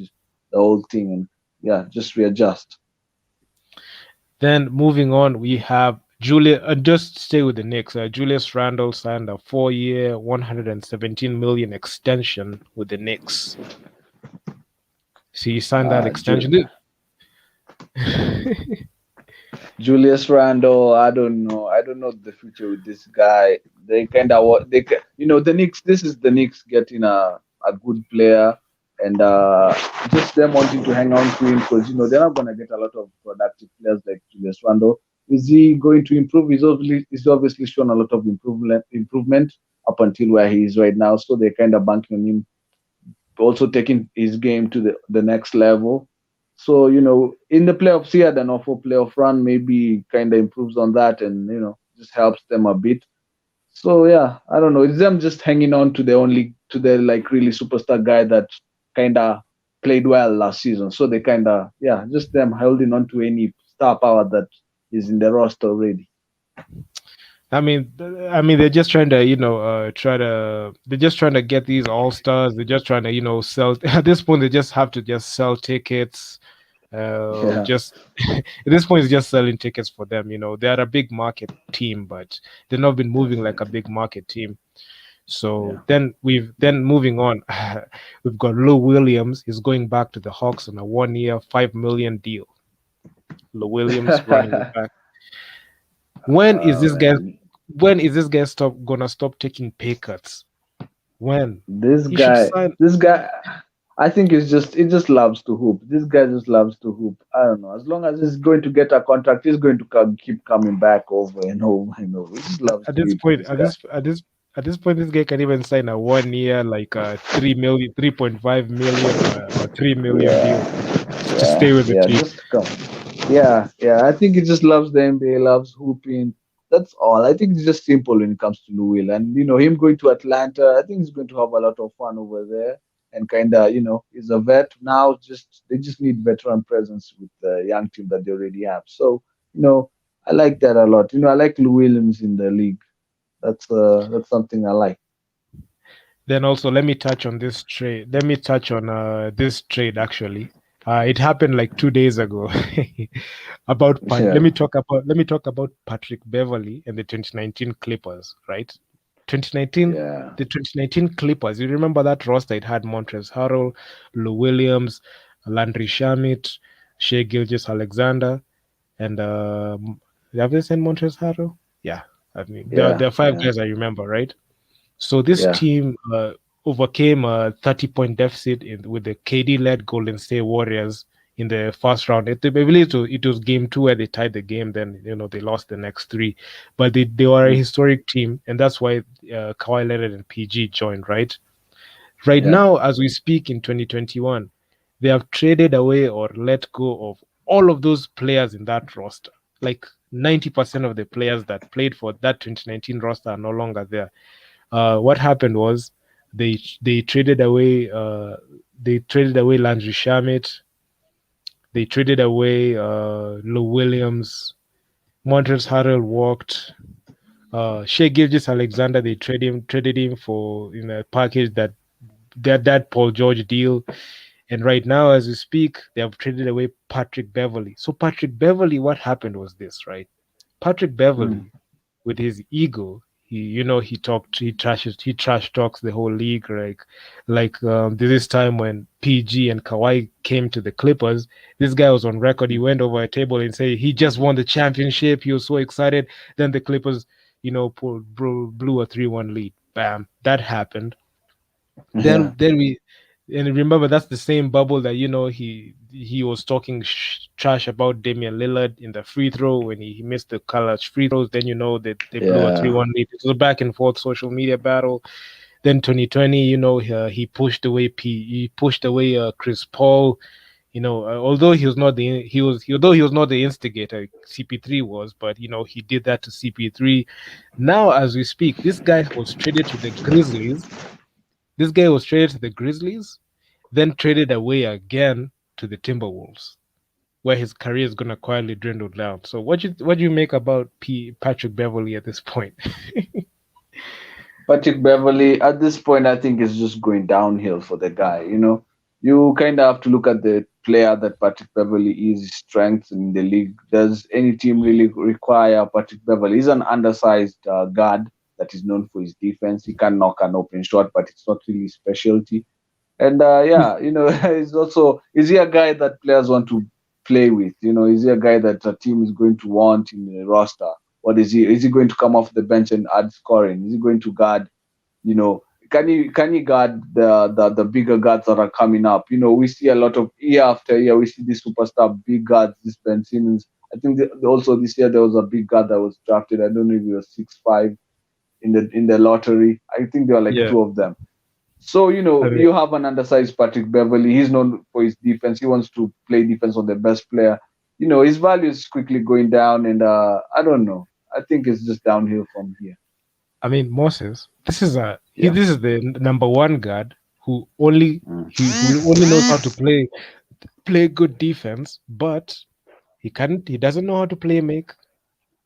He doesn't shoot as high volume like the way we are accustomed to guards shooting at high volume. So this Yeah. guy man, is sometimes a liability. Okay, he's not a liability on defense, but on offense he can be a liability. He's not a shooter. He's not like a Damian Lillard, Steph Curry, Trey Young Yeah. shooter. Yeah. So Yeah. if the only thing that you're offering on an offense is defense, I mean, your Mm. value isn't you're not that important. So a team like the Clippers can really move away from you.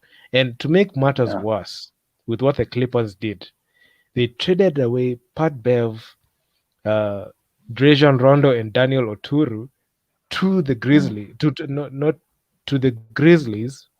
Was it to the Mm. Grizzlies to receive Eric Yeah. Bledsoe?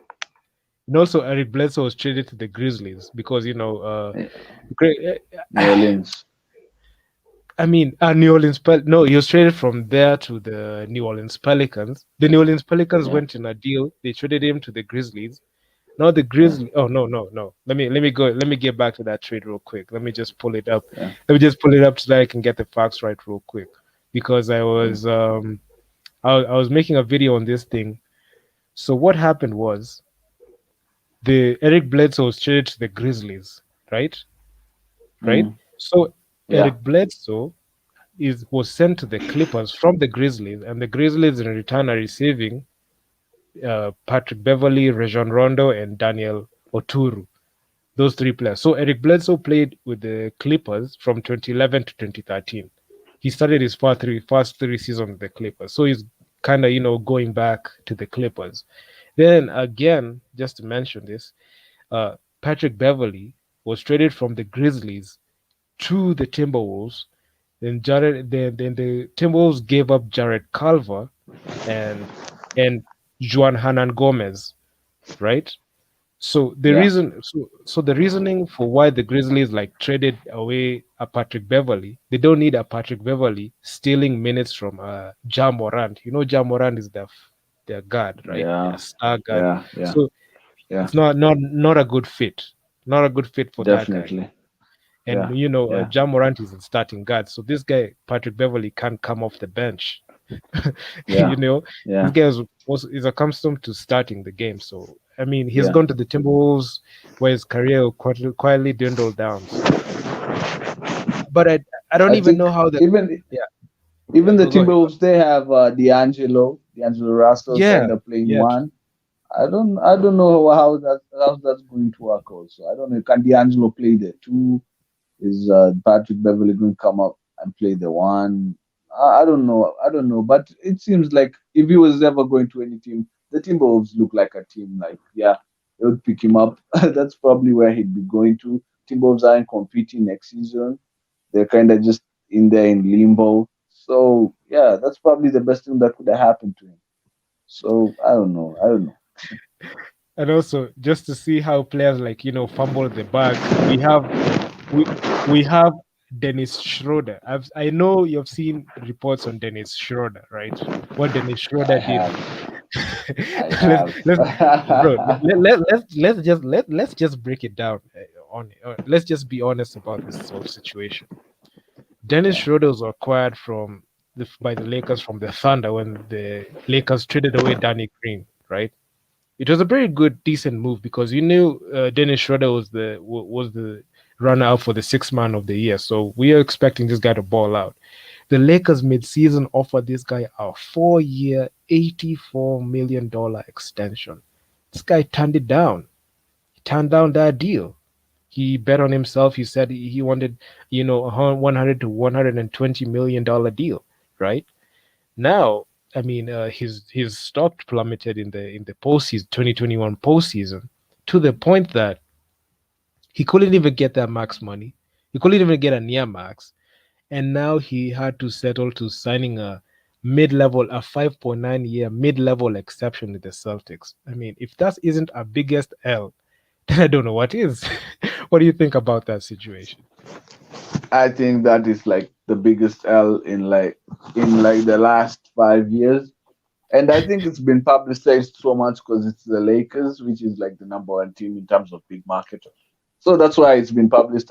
I think I was seeing a video whereby other players had fumbled the bag, but not like the bag from the Lakers, like Schroeder had done. So for him, it's going to get a bigger coverage because it was the Lakers. And now you see the Lakers having rebuilt and being even stronger looking next season. So yeah, it's funny. It's funny to think. And there's actually a report that Ben Schroeder was so surprised, he was shocked at what had gone what had gone through in the free agency so far. No teams were looking at point guards. Every team was sorted in a point guard position, and the others and yeah, for him to sign with the Celtics, it was funny at the same time. He was sad because he had banked on himself, and he goes on this playoff run, and his stock just keeps going low, going down, and this is where he finds himself with the Celtics, where they really don't even need him to score. They really don't need him that much. Signs the minimum. I don't know if he's ever going to get an opportunity like that again. He's probably going to try and work hard and come strong next season. But other than that, I don't think he's going to get another opportunity like that again. I don't know. Not He's counting. the, Dennis Schroeder is not gonna get such a contract like that, especially from a big market like the Lakers. He's not gonna get anything close to that deal, especially when he went to the when he has decided to go to the Celtics, where they've got already two max players in Jason Tatum and Jalen Brown. So there's no way he's gonna get any of that money. He's not gonna get anywhere near that money. He's not gonna see that money. So I mean, he made a mistake. He made a mistake on himself. Sometimes betting on yourself it fails, and sometimes it works. So at this Yeah, point for Dennis Schroeder, it failed miserably. I mean, he got less the money. I mean, the rookie's earning more money than Dennis Schroeder right now. yeah, yeah. It's kind of I mean, like they kind of gave him a chance. They kind of felt sorry for him and just gave him, a spot because he was looking like he wasn't going to get signed by any team. Because he's a starting player. He wants to start in the games, and if every team is sorted in the point guard position, where are you going to start? There's only so many teams, 20 teams in the league. So the Celtics kind of just felt sorry for him, and his agent had to secure him something just to save face. Because, and I read up report, they were saying he needs to fire his agents and whoever represents him because this was just awful. It was just awful to see, to hear about it, to read about it. It was an embarrassing for him and his family. So they need to just get rid of whoever represents him. It was just bad, bad. I mean, this guy single-handedly like fumbled the bag for. I mean, his agents. I mean, sometimes it's not the player. I mean, these players, they're athletes. Sometimes they don't know how contracts go along. So, like an agent who's supposed to be like the guy who advises you wrongly. So sometimes they can fumble the bag for you. We've seen these guys are not PhDs. This just as athletes. So sometimes they don't even know the nitty-gritties of such contracts, and they don't know the Yeah. scarcity or what happens because they think that they're worth more. Sometimes the agent can lie to them that they say that they are worth more, that more from more money. But sometimes you can see it doesn't fall through like this Dennis Schroeder situation. Actually, actually sympathize with this guy because he fumbled the bag big time. I mean, he's not gonna get any of that money. Yeah, yeah. It was just bad advice, to put it bluntly. It was bad advice, and guys are kind of laughing at the guy Dennis Schroeder, but you can never really know. Probably his agent just told him, "Hey, you can get a lot more than this, and this is a bad idea. We should not sign this." And he kind of just went with his agent, and now guys are like laughing at him and his family, and saying call him a fool and all of that. Sometimes, he probably wasn't his decision. He kind of just agreed with his agent, and now he's kind of suffering because of it. But it was sad to see. I mean, but I mean that situation was just insane the way it unfolded. But let's leave that situation. Let's look at another good supermax deal that happened. Luka Doncic agreed to a 5-year, 207 million supermax rookie extension. He was the first player Yeah. eligible for the designated rookie max extension upon signing. He has already been twice voted first team All NBA. And yeah, man, what do you think about Luka Doncic staying with the Mavs? Luka Doncic is the franchise player. Whatever team, maybe if the Dallas would have lost him, whatever team he was going to be the franchise player of that roster. So the Dallas did what we all expected them to do: give him the bag. Give him the biggest bag they could, just secure him. He's only going to get better from here. We saw him even in the Olympics. He had an awesome Olympics. This is a star player. This is a superstar we're talking about. But Once the sometimes, LeBrons and yeah, the LeBrons leave the leagues, we're going to be talking about Luka Doncic. I have no sometimes I okay. doubt. I mean, this guy had a very good run with Slovenia, although they lost in the end. But before, if I was Luka Doncic, before signing that deal, I would sit down with the Dallas Mavericks and ask them, what are you going to do to make me put me in a position to contend and win the championship? The same way the Bucks did with Giannis. You know, before Giannis signed that super max extension with the Bucks, he sat down with the Bucks franchise. He told them, "Hey, I'm signing this deal. I'm committing to stay with you guys long term. So, what moves are you gonna make to put me in a position to contend?" You see, they traded for Drew Holiday. They got PJ Tucker. They got Bobby Portis. They got all these guys to come in and help Giannis win the title, and you see it's bore fruit. Now, for Dallas, for now the Mavs, this is the situation. Luka Doncic has to sit down with the Mavs, Mark Cuban, ask him, "Yo, bro, I'm signing this deal, but what are you doing to surround me with talent?" You see, we tried the Porzingis, Kristaps Porzingis, he's a flop. Okay, I see you re-signed Tim Hardaway Jr. to that 70 million deal. That's okay. But what other pieces can you put around me to complement my game? That's the question that, Luca needs to ask Dallas, because if this deal is like a double-edged sword. Sometimes it can be good, sometimes it's going to be bad. How many times are you going to frustrate this young player and waste his talent the way you have wasted at Damian Lillard if you're not putting him in a position to contend? That's the whole situation in this contract. What do you You think know, I about that? think for them, I think for them, what they need to do is just whatever value Porzingis has left, they need to just use it and get two, two good players, two decent players. Whatever value Porzingis has left, they need to use it. They shouldn't. I heard there were rumors that they were kind of going to kick it back with Porzingis, kind of seeing if it's going to improve next season, and because they still kind of believe in him. I don't know if it's Mike Cuban, if it's the coach that's there, but I think that's a terrible idea. I don't know what happened to Porzingis, injuries or whatever, or mentality. But he's not the same player. I don't think he's going to be the same player. He could be a decent player, but he's not going to be the superstar we saw at the Knicks. His defense has gone so down. You know, he used to be a very good defender. He's not playing good defense anymore. So what does Luca need? Luca needs two decent players, two decent wing players. You could lose a Porzingis, play Dwight Howard, still got Boban, still got Maxi Kleber, another good defender at over the front court. So kind of get good wing players. Trade Kristaps Porzingis. I don't know whatever team that are interested in him, and get two wing players that could help Porzingis with scoring, playing defense, all of that. So that's I think is what they should do. Porzingis, there's no future with the guy.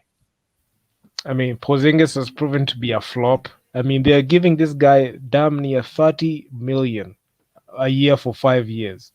So, I mean, whatever haul that the Dallas Mavericks can get for him, they should listen. They should just put him on the trading block and get a whole haul back for him, because I'm pretty sure there are teams that are interested in a Kristaps Porzingis. They have to put him on a chopping block, because if this guy doesn't play well, it's gonna frustrate Luca, and actually Luca is gonna force the Dallas Mavericks' hand in trading away Kristaps Porzingis. If Porzingis doesn't improve this season, he's gone. He's gone.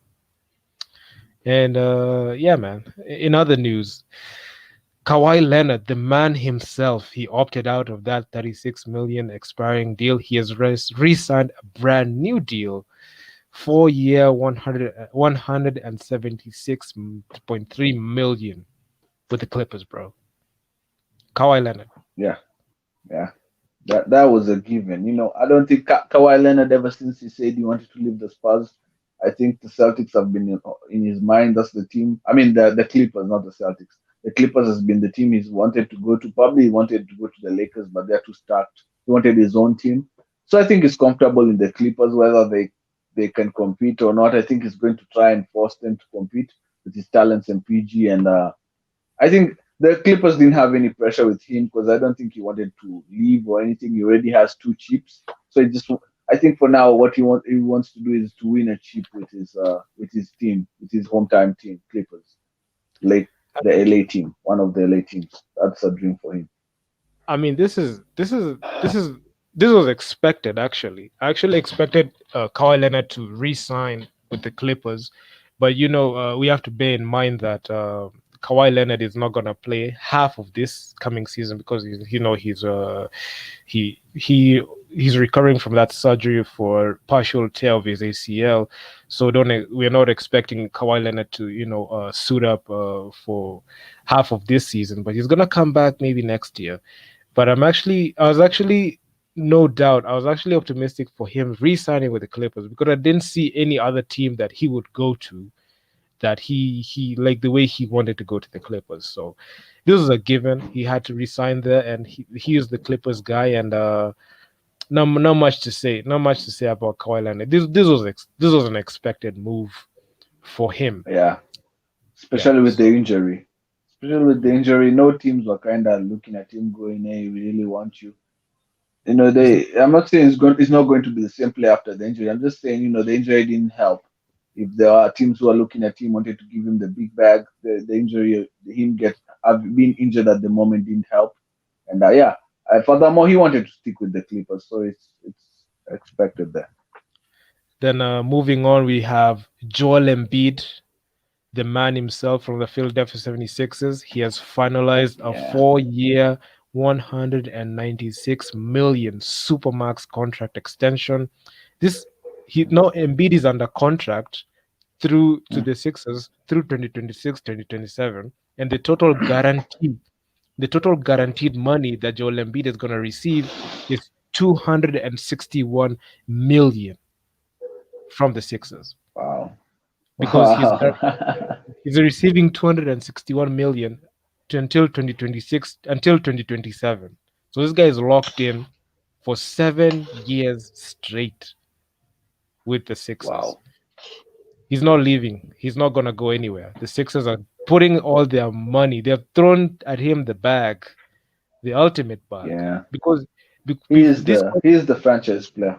He is the he franchise player, so he's not going any. The Sixers are making sure Joel Embiid doesn't go anywhere. Of course, Ben Simmons he's gonna get traded at some point, but but Joel Embiid was more important. They rather this move shows me that Joel Embiid is way more important than a Ben Simmons in the roster in the rotation. Joel Embiid has been showing up playoff after playoff. Every playoff he's there. He's the main guy. He's always aggressive, always hungry.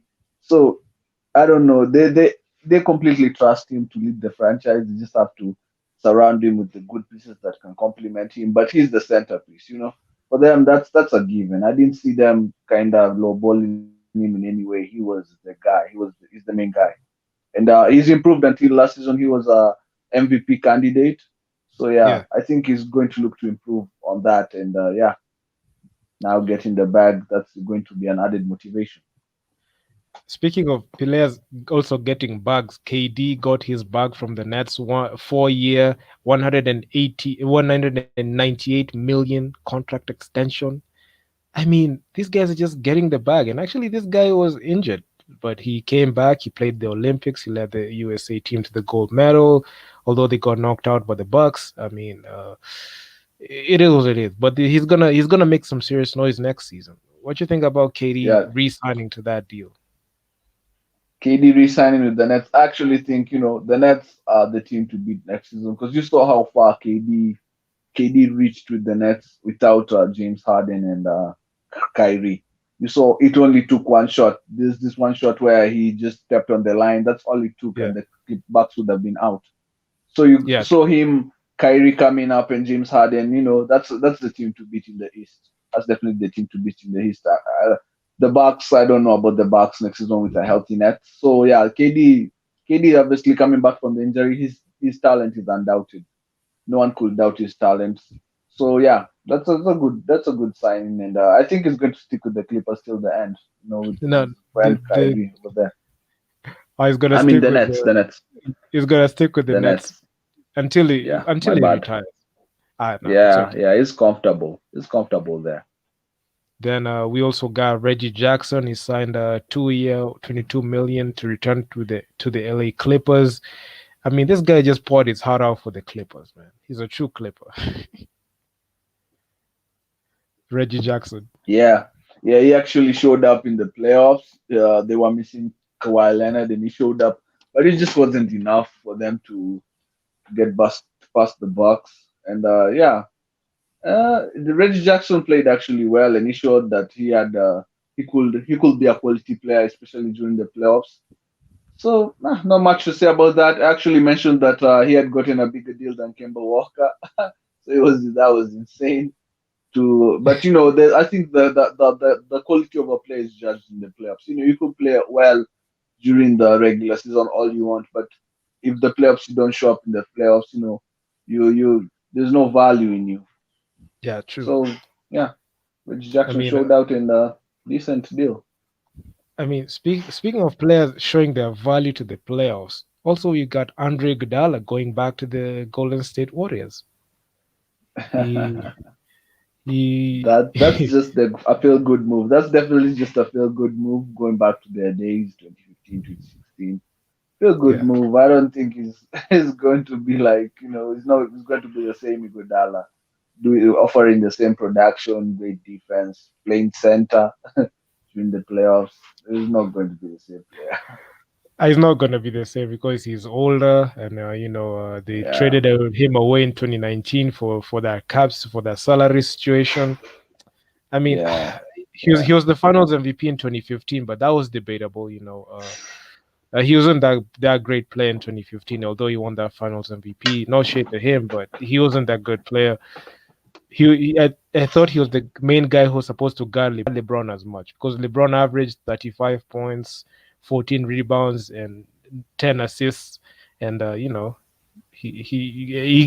couldn't do anything against LeBron at that time. So yeah. yeah. Then Decent defender in his days. another like Yeah. thing, like as much as the Warriors are trying to recreate that feel good moment for the 25th that 73-9 season, I don't think that's gonna cut it this season because the other teams are way hungrier and they have way more firepower than the Warriors right now. As much as we like the Warriors, I don't think that they have what it takes to match up with these other teams like the Clippers, the Lakers, the Jazz, the Grizzlies, who knocked them out in the play-in tournament. So, there's not much to say about that.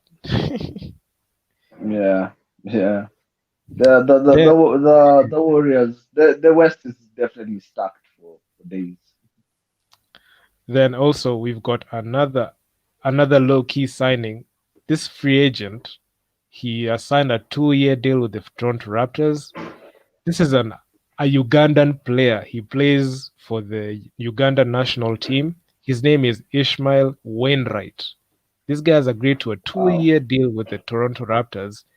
This guy in the Afrobasket, this guy averaged 30 points in the Afrobasket qualifiers. 30 points.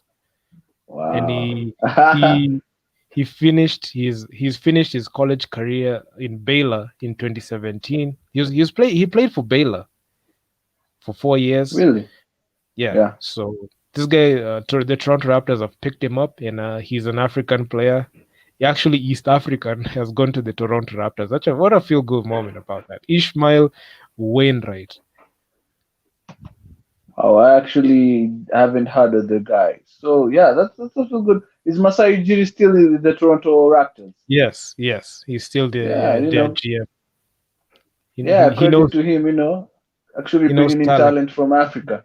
Yeah, Yeah, yeah. Coming from also Pascal. bringing in Pascal. Yeah, yeah, Pascal Siakam. And You yeah. know, So I mean, there's a feel good moment. I actually saw this. I was like, I was pretty excited. I was like, this. I know this guy. This guy's a Ugandan player. And so, he's playing. He's signed a 2-year deal with the Toronto Raptors. I'll actually like that move at all. A lot. So, yeah, man. I we'll be mean, looking at him. We'll be looking at him during the regular season, kind of looking at the team, seeing if he's going to get minutes, seeing if he's going to catch in the NBA. So yeah, that's good to hear. East I African.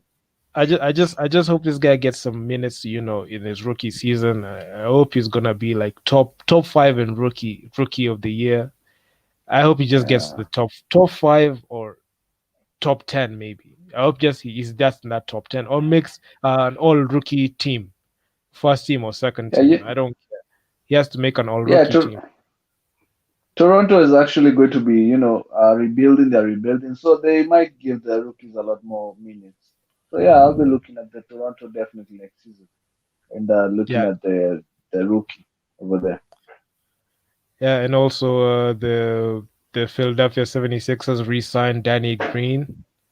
Ah, They re-signed Danny Green to a 2-year, 20 million deal. At this point, why not?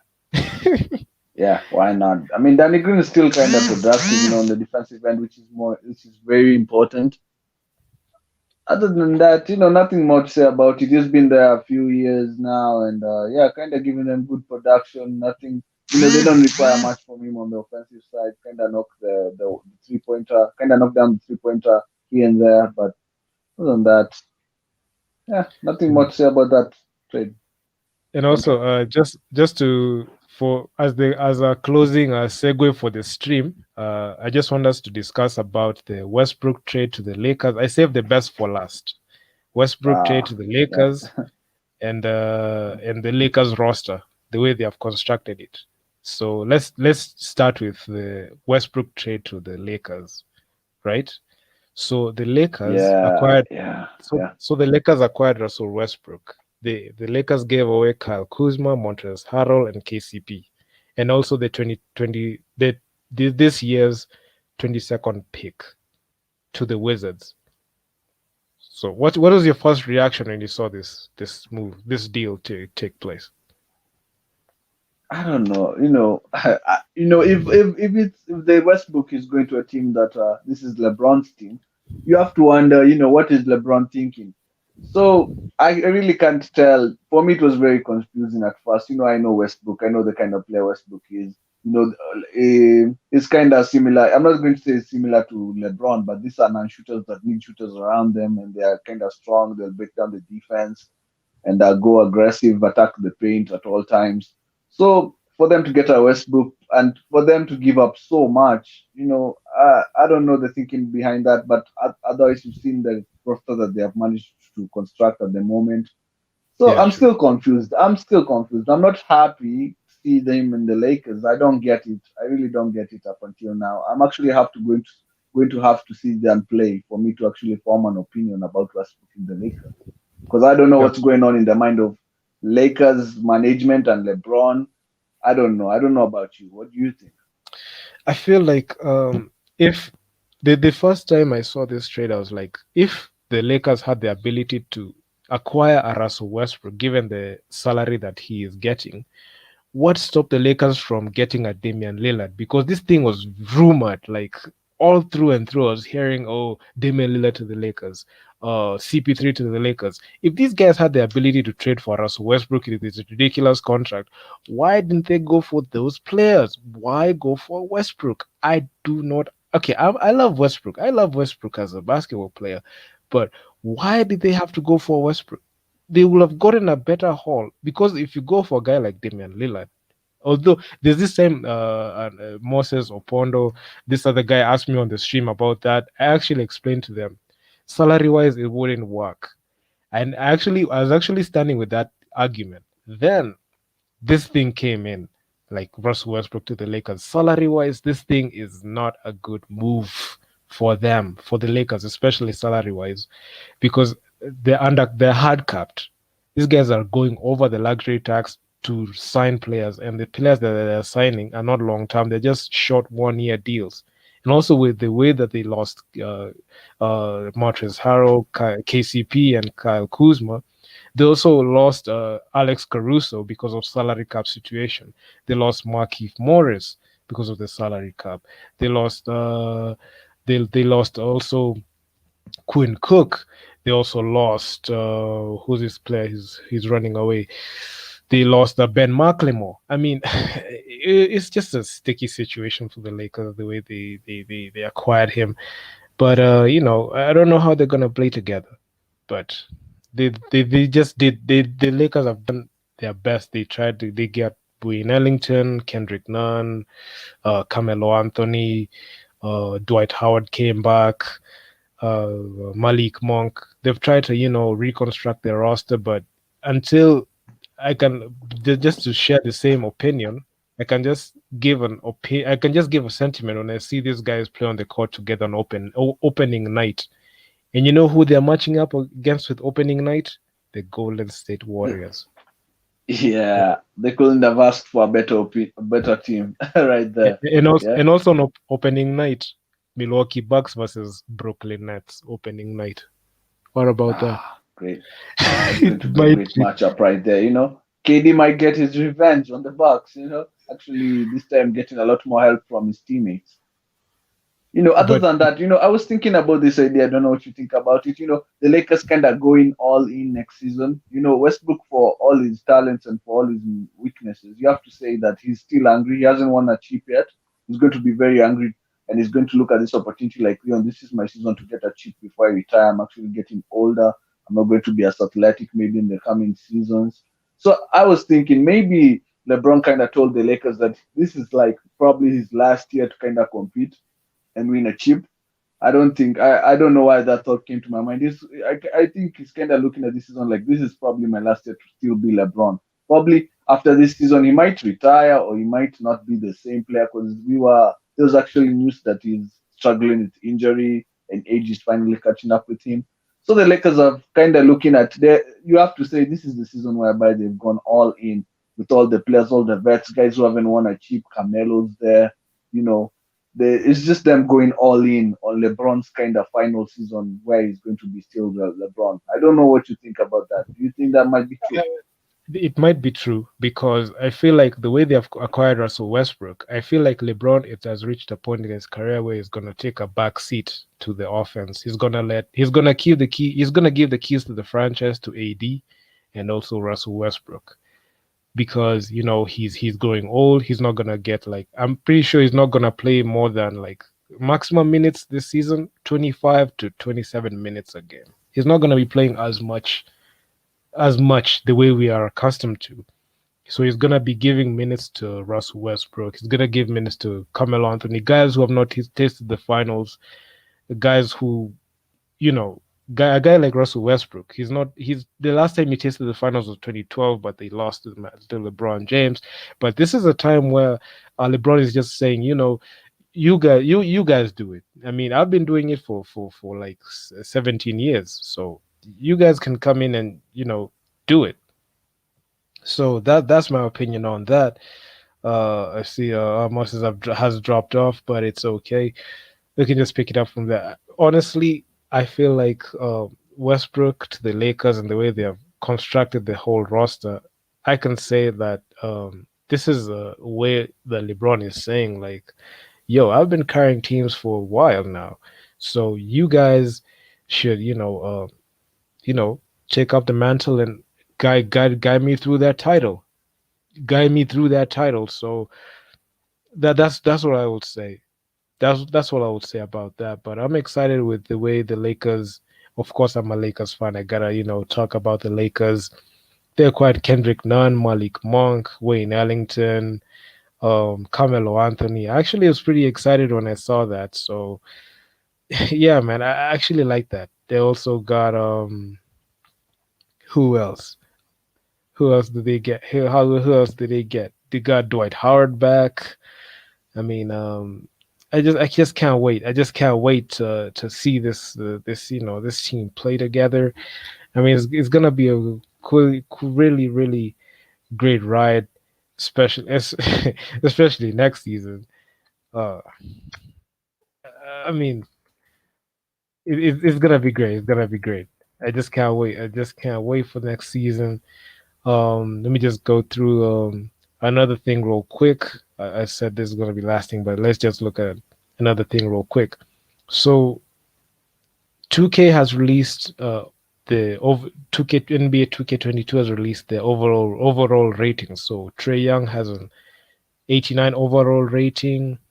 Um, Zion Williamson has an 89 overall rating, which is absolutely ridiculous. I was actually expecting Zion Williamson to have at least a 91 or a 91 overall rating because the way this guy dunks, man, I mean, it's very athletic. Why would you put him with the same rating as a Trey Young, knowing very well that Zion Williamson is more physically dominant? He's more physically dominant and imposing than a Trey Young. As Zion Williamson is more physically dominant than a Trey Young. So then we've got Lamelo Ball is an 84 overall rating, which is okay. That's an understandable thing. I hope he breaks into the 90s next season. Then we've got Damian Lillard 94 overall rating. This is well deserved, but I feel like he should have got like at least 95, 95 overall because he's a star player. Nikola Jokic, 95 overall rating. That's a pretty good. Then we've got the Milwaukee Bucks big three that won the title this year. We've got Giannis, 96 overall rating, although I can say he should have been given a 97, but 96 is pretty good. Then we've got Drew Holiday, 85 overall. I mean, this is pretty good. Then we've got Chris Middleton, 88 overall. Not bad, not bad. The Bucks are going to transition into a big market.